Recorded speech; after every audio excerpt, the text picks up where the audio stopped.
Welcome back to our channel, guys. Welcome to Mr. and Mrs. Magic Under the Moon. As always, I am Mr. Magic. This is Mrs. Magic.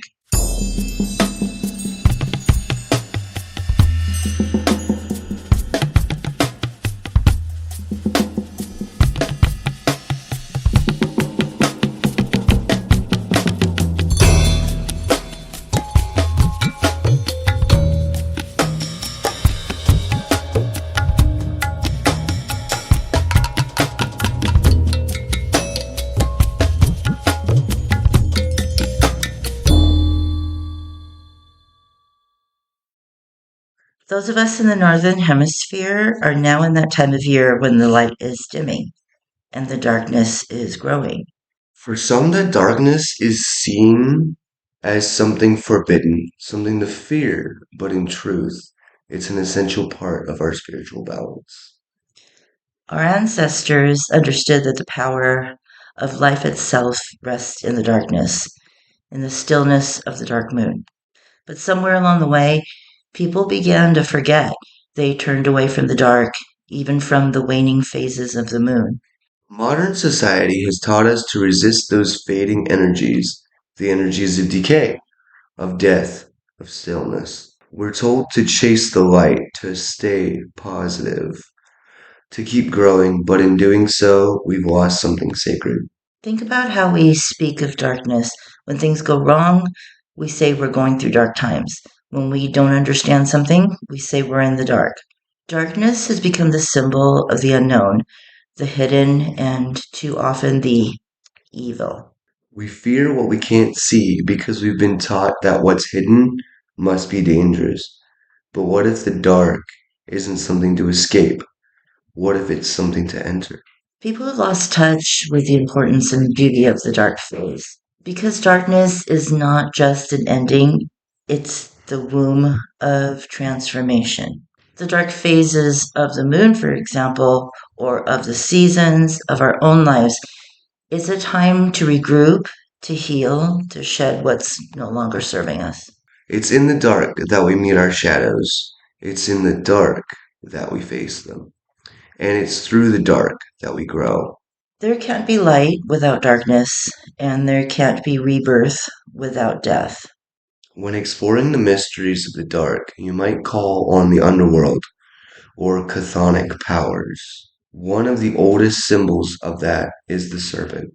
So, often vilified, the serpent moves through the hidden realms beneath the earth, shedding, renewing, transforming. To our ancestors, the serpent represented prophecy, regeneration, and the mysteries of the dark moon. Its venom was once used to induce visions, to open the mind to the unseen. And then there's the dark moon itself. For about 3 nights, the moon disappears completely from our sky, descending into blackness. It's a time of mystery, of silence, of inward turning. What we see in the other phases is a reflection of the sun. But this is the moon's true face. In ancient times, that darkness inspired both awe and fear. People once saw the moon's disappearance as a sign of deep magic, of visions, divination, and healing. But as centuries passed, those same mysteries were twisted into symbols of evil and doom. Even the waning moon came to be seen as destructive, when really it's a time of gentle release. It reminds us that not everything fading is failing. Sometimes destruction is simply making space for what's to come. So when you feel called to the dark, don't turn away. Let it guide you inward. Meet your shadows, face your truth. Let the dark teach you how to die so you can be reborn. Many deities walk in shadow, the chthonic powers of death, transformation, and rebirth. Cailleach the blue-faced hag of winter reborn on Samhain and turned to stone by Beltane. The Morrigan, goddess of war, prophecy, and fate. Kali, who destroys illusions and births truth.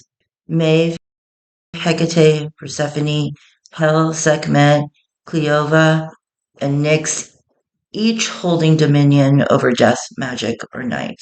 And the dark gods, Aran, the Celtic lord of the dead, Anubis, the Egyptian guide of souls, Pluto and Hades, rulers of the underworld, Cernunnos, wild god of life, death, and renewal, Chang Fei, the Chinese god of war who rules the dark half of the year, autumn and winter, Chaos, the primordial void, the source of all creation, and Gwyn ap Nudd, the Welsh hunter of souls, leading the phantom hunt through the mists of Samhain. Those aren't forces to fear, but to honor.